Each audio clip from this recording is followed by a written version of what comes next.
ဘာလို့တော်တော့ဆိုစာရီအများကြီးဖတ်တာပဲဗျာတက္ကသိုလ်စာဆိုတာသေးသေးလေးပါပဲပြင်စာရီအများကြီးဖတ်တာတဲ့ကောင်ကတက္ကသိုလ်မှာစာကြီးတိုက်ကြီးရှိတယ်ဗျာမန္တလေးတက္ကသိုလ်ရဇဟောရဲ့အောက်ထပ်အကြီးကြီးအဲ့ဒါကြီးကကျွန်တော်အိမ်ဖြစ်သွားတာပဲဗျာစာကြီးတိုက်မှုကလည်းကျွန်တော်ဆရာဖြစ်သွားတာမင်းဒါဖတ်ပြီးပြီလားဒါမဖတ်သေးဘူးလားဒါကိုလည်းဖတ်အောင်ကွာဒါဖတ်ရင်ဒါလည်းသိဖို့လိုတယ်ကွာပေးလိုက်တော့ဗျာကျွန်တော်မှဖတ်လိုက်ရတယ်စာရီမျက်နှာကြိုင်မြင့်အာကစားမှုကဘောလုံးကွင်းထဲမှာဆို၎င်းဗော်လီဘောကွင်းထဲမှာဆို၎င်းမင်းကိုမြင်ရမှဖြစ်မှာညနေကွင်းတစ်ကွင်းမှာမင်းရောက်နေမရောက်ရင် trust တွေကုန်ပြန်သိမ့်မယ်အဲ့တော့ trust ကရှားတယ်နှမျောတယ်သိမ့်မှာအဲ့တော့ကျွန်တော်မှကောင်းတဲ့ထဲကမကောင်းတာပါတော့ကြီးစားထားလို့မရဘူးကြီးစားထားရင်ညနေပါလာသွားချစ်သူအတွက်ချိန်ပေးရမပေးနိုင်တော့ဗော်လီဘောရိုက်လိုက်ဘောလုံးကန်လိုက်စာကြည့်လိုက်သွားလိုက်အဲ့မှာကျွန်တော်ကောင်မလေးတယောက်တွေ့ထားတယ်ဗျတက်ကလေးရောက်စားရတွေ့တယ်သူကလှပါသူကလှတာလည်းပို့ပြီးတော့ရင်ပါတယ်ရင်နာတဲ့ပို့ပြီးတော့ရှက်တတ်တယ်အရန်ရှက်တတ်တာလေကျွန်တော်ကလည်းကိုယ်တိုင်ကတော့ပြန်ကွဲပါဒါကြောင့်မလို့ထင်တာပါပဲရှက်တတ်တဲ့မိန်းကလေးကိုမှုသဘောကျတယ်ဟိုမိန်းကလေးအလှရှက်ရွံ့မှုလေးပါမှပြည့်စုံတယ်ရွှေဖလားကိုအနာကွတ်တင့်တယ်မရှက်တတ်ဘူးမလေးလှပါရဲ့ပြန်ကိုကွဲလို့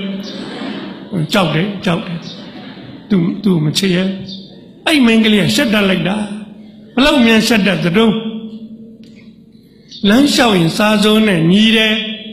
လှုပ်လေတီးကကြီးနဲ့ရွှေပိုးဒီအသာတွန့်တယ်လို့လွန့်ငါသွားဟောမှတ်ရလို့ပြောလိုက်ဦးမုံရွာသူ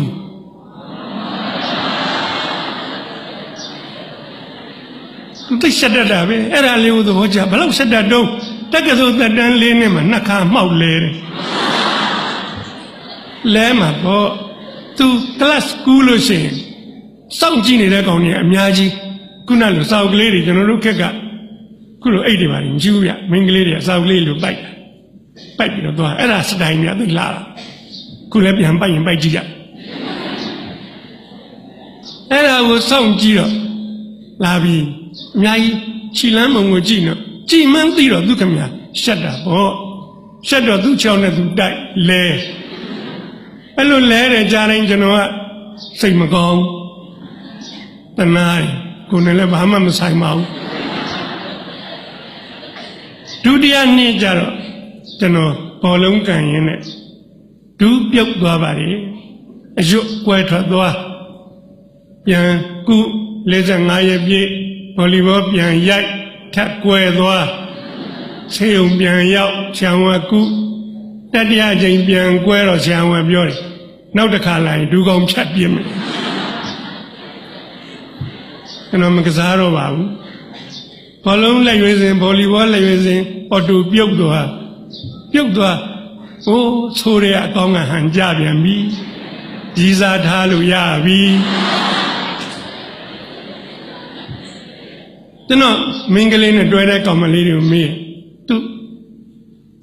ပြောပေးစမ်းပါမလေးရှက်လို့တော့သေသွားအောင်မယ်ပြောခိုင်းလို့မရဘူးဒါနဲ့ကျွန်တော်သူနဲ့တခန်းနဲ့နေတဲ့ကောင်မလေးကိုမှတ်မထင်မင်းနင့်ခန်းနံပါတ်ဘယ်လောက်တုံး1 2 3မှတ်လို့လွဲတာနော်1 2 3သိပြီသူခန်းအဲ့ဒါဆိုသူခန်းလဲအဲ့ဒါနောက်တနေ့ကစာ1 2 3ကိုကျွန်တော်စာရေးတာကျွန်တော်နေတာရွှေပြေးဆောင်ဒီဘက်ကသစ္စာဆောင်ကြားထဲမှာစာတိုက်ရှိတယ်ကျွန်တော်စာရေးပြီးတော့စာတိုက်ကိုသွားထက်စာတိုက်ကလူတွေကသစ္စာဆောင်ဖို့3ရက်ကြာတယ်စာတိုက်ထုံးစံပဲ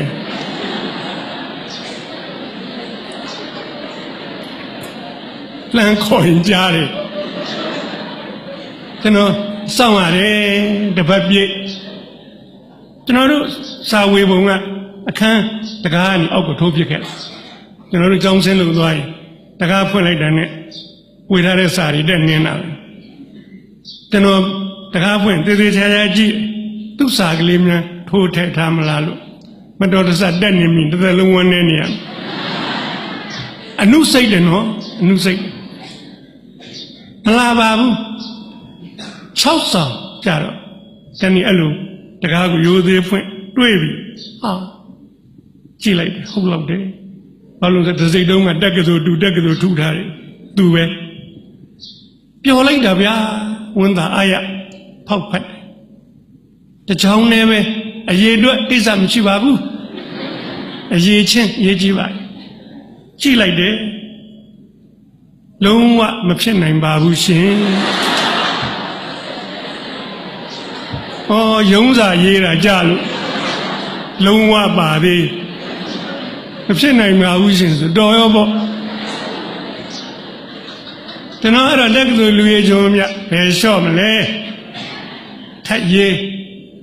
နောက်ထပ်6ဆောင်ရေးတော့တကားဖွင့်မှာစာတစ်ဆောင်တွေ့ပြန်ပြီဆွဲဖောက်လိုက်တယ်6ကြောင်းဒါတော့ဟုတ်ပြီတိုးတက်ပြီအဲ့ဒါလေးကိုကျွန်တော်ဖတ်တယ်ရှင်းတဲ့သိဇွဲကောင်းတာပဲရှင်းရဲ့ကြိုးစားမှုကိုကျွန်မလေးလေးစားစားတန်ဖိုးထားပါလေဒါကြောင့်မို့လို့ရှင်းကိုပြန်ချက်နိုင်ဖို့ကျွန်မကြိုးစားပါလေဒါပေမဲ့ကျွန်မနှလုံးသားကရှင်နဲ့ပတ်သက်လို့လုံးဝမလှုပ်ရှားပါဘူးရှင်ဒီမှာလဲလုံးဝပါသေးပို့ဆိုးတာပေါ့ဗျာနှလုံးသားမလှုပ်ရှားဘူးဆိုတော့သေးပြီသို့တော်ဗျာကျွန်တော်မလျှော့ပါဘူးတင်ရင်ကြိုးစားပါနောက်တော့ကြောင်းတိုက်ဆိုင်မှုလေးတစ်ခုလည်းရှိပါတယ်သူမသိတဲ့နှလုံးသားကိုနိုးကြားစေတဲ့အကြောင်းလေးတစ်ခုရှိတော့ကျွန်တော်စာလေးတစ်စောင်ပြန်လိုက်ပါရှင်လိုချင်တဲ့ဖြေပေးလိုက်ပါပြီပေးလိုက်ပါအောက်ကဆက်ပါတယ်သို့တော့ကျမရှက်တယ်ဘယ်သူမှမပြောပါနဲ့တယောက်မှရှင်းငယ်ချင်းနေလည်းမပြောပါနဲ့ကျမနဲ့အเจ้าမှတွေ့ရင်လည်းလုံးဝနှုတ်မဆက်ပါနဲ့ခေါ်လည်းမခေါ်ပါနဲ့ပြောလည်းမပြောပါနဲ့ဒီတိုင်းပဲမသိတယ်လို့နေပါညနေပါလာဖို့လည်းလုံးဝစိတ်မကူးပါနဲ့အဲ့ဒါကြီးကိုဖတ်ပြီးတော့ပျော်လဲပျော်တယ်မောလဲမောတယ်ကျွန်တော်လည်းအတူတူခန်းနေပဲတငယ်ကြီးညကျကျွန်တော်စာရေးဟဲ့လုံးမနေနဲ့မသိတော့ရမှာမဟုတ်ဘူးဒါတော့ရှက်တတ်တာအဲ့နေညာအဲ့လိုလာပြောကျွန်တော်ဒီကောင်ပြန်ပြောခြင်းရပြီရနေပြီမင်းမသိလို့ပြောတာတော့ကြွားခြင်းနဲ့ဗျာ तू ကမပြောရဘူးဆိုတော့မပြောရဒါပေမဲ့အဲ့ဒီမပြောရတာကြီးလည်းပြောတယ်ဗျာကျွန်တော်ကိုယ်ရင်ထဲမှာကြိတ်ပြောနေရတာပေါ့ဒီတိုင်းပဲနေရပါလေနှုတ်လည်းမဆက်ရပါဘူးဘယ်လိုကြီးမှလည်းမသိပါဘူးနောက်ဆုံးနေ့ရောက်တဲ့ခါကျတော့နောက်ဆုံးနေ့ရောက်ငါတို့ခွဲခွာရတော့မယ်သူများချက်သူတွေလို့တွေ့ကြမှာလေတွေ့ခွင့်ပေးပါဒါလေးပြောနေအကြောင်းရှိတယ်နော်ဒါတို့သမီးတို့အကြောင်းရှိတယ်သက်ကြီးမှငငယ်ကလေးကလားတွေပြန်ပြောကြလို့မဟုတ်ဘူးတိတ်ကိုအရေးကြီးတဲ့အကြောင်းရှိတယ်ဗလန်တိုင်းဒေးချစ်သူများနေ့အချစ်ဆိုတာဘာလို့ဆိုတာပြောချင်တယ်ဒီနေ့ယမတ်တဏှာတွေကိုအချစ်ထင်နေကြတယ်အဲ့ယမတ်တဏှာတွေကတဏှာကိစ္စယမတ်ကိစ္စပြီးတာနဲ့ဘာမှမကြံတော့ကြံဖုတ်ဖက်ခါထားပါအချစ်နှလုံးသားထဲမှာကြံတယ်မြဲတယ်ဆွဲတယ်ခိုင်မာတယ်မျက်နှိုးတယ်တသက်တာဘဝဖော်ကောင်းနေဖြစ်တယ်သိကြည့်ကြအဲ့ဒီယတ္တသင်္ခါရအရေးကြီးဆုံးအဲ့ဒီအချစ်ကိုသေးသေးသိမ့်သိမ့်မမှတ်ယူသင်ဘူးလို့ပြောချင်တယ်ဒီတော့ကျွန်တော်သူ့ကိုခွင့်တောင်းတယ်တနေ့လောက်တွေ့ချင်ပါလေစာလေးပြန်လာတယ်ဒီကတနေ့နဲ့နေမနဲ့9 နာရီသစ္စာဆောင်နောက်ဖက်ပောက်ကလာဆောင်ပါဘယ်သူမှမတွေ့ခင်တက်ကတူတွေကထွက်ကြမယ်ရှက်လို့ရတယ်ကျွန်တော်အဲ့ဒီမနေ့က3 နာရီရေထချိုးနေပါအေးမိသေးရင်လည်းသေပါသေးတော့4 နာရီဆင်းသင့်ဖြစ်ပြီသွားပြီ4 နာရီခွဲသစ္စာဆောင်နောက်ဘက်ကပေါက်ရောက်ပြီအုတ်ခုံလေးထိုင်ကဘာဦးလူတို့နေနဲ့လာကိုမျောတာတဲ့ကြီးကျယ်ပါလေ ချက်သူကိုမျော